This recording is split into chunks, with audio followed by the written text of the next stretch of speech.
You know, when a story that a presidential administration desperately wants to go away is suddenly shoved into the primetime spotlight by the First Lady herself, you've got to ask what is really going on behind the scenes. Today, we're opening the case file on Melania Trump's really bizarre and totally unexpected statement about Jeffrey Epstein. So let's get into it. So, this is the quote that basically stopped Washington in its tracks. It was direct, defiant, and seemed to come out of absolutely nowhere.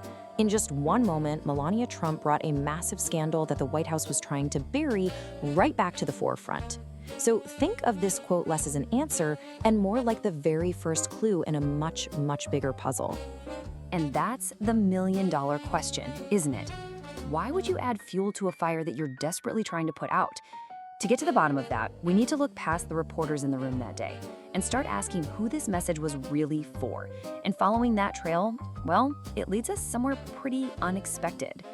Okay, so first things first, we really have to establish just how strange this whole event was. This wasn't some calculated White House media strategy. No. According to multiple sources, this was a full-on rogue operation. So get this. This 6-minute address apparently blindsided the president and his top aides. Journalists who were there immediately picked up on the fact that the language didn't sound like a personal plea. It sounded more like a carefully crafted legal document. In fact, one source described it as a 100% legal threat, which of course raises the big question, a threat against whom? To find that answer, we have to open up a new file. The file on the one person who seems to have forced the First Lady's hand, a former insider who, by all accounts, felt like she had nothing left to lose. Her name is Amanda Angaro. For about 2 decades, she was the partner of Paolo Zampoli, who's a key Trump ally.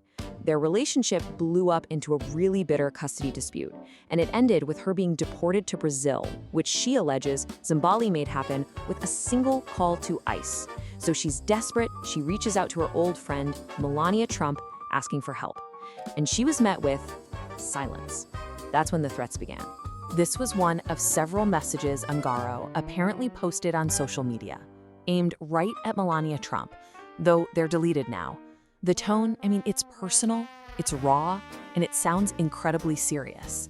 It's a clear warning shot from someone who spent 2 decades on the inside of this very exclusive and very secretive circle. And this timeline just lays it all out. It shows that Melania's statement wasn't random at all. It was a direct reaction.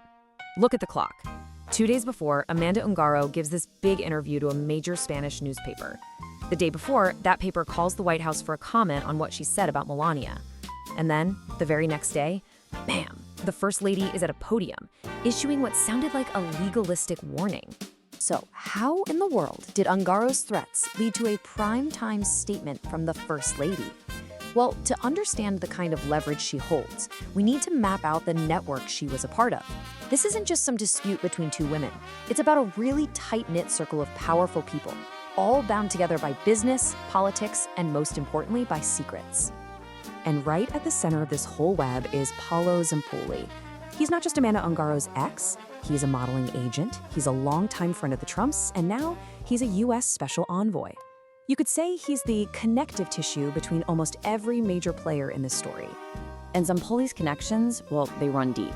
He's claimed for years that he's the one who introduced Melania to Donald. We also know from reporting that his modeling agency was a place Jeffrey Epstein visited frequently. He even reportedly flew on Epstein's plane. His proximity to both men is just undeniable. And this is where the official story really starts to crack. Zampoli has always maintained that he was the matchmaker for the Trumps. Angaro says that's a lie. Zampoli presents himself as this legitimate businessman and diplomat. Angaro claims he was in business with Jeffrey Epstein. We're not talking about small disagreements here. These are fundamental contradictions. Now, what's really interesting here is this number, 17. According to flight logs and even her own testimony, that was Amanda Angaro's age when she flew on Jeffrey Epstein's private plane. And her escort on that flight? Jean-Luc Brunel, a modeling agent and a known trafficker for Epstein. This places her right inside that world, as a minor.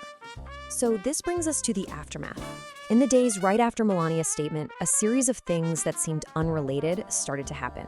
But when you look at them all together, they start to form a really clear pattern, one that suggests a coordinated effort to control the narrative and just shut this whole story down for good.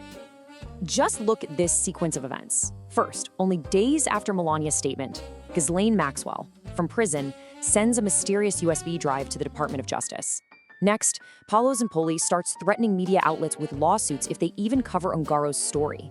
And then finally, reports start to surface that House Republicans are moving to shut down all future congressional hearings on Epstein.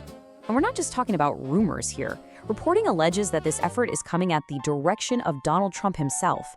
The goal, according to sources in those reports, is to replace official under-oath hearings with these informal roundtables that have no real power to compel testimony.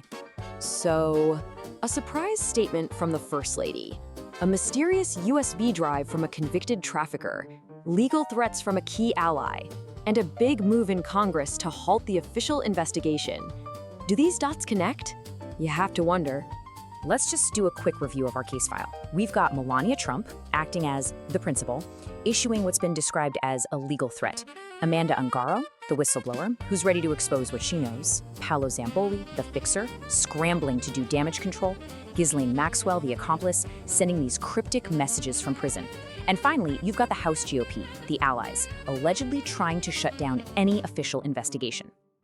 All of these moves, all of this pressure, it all leads us to one final, completely unavoidable question. You see, this isn't just about covering up the past anymore.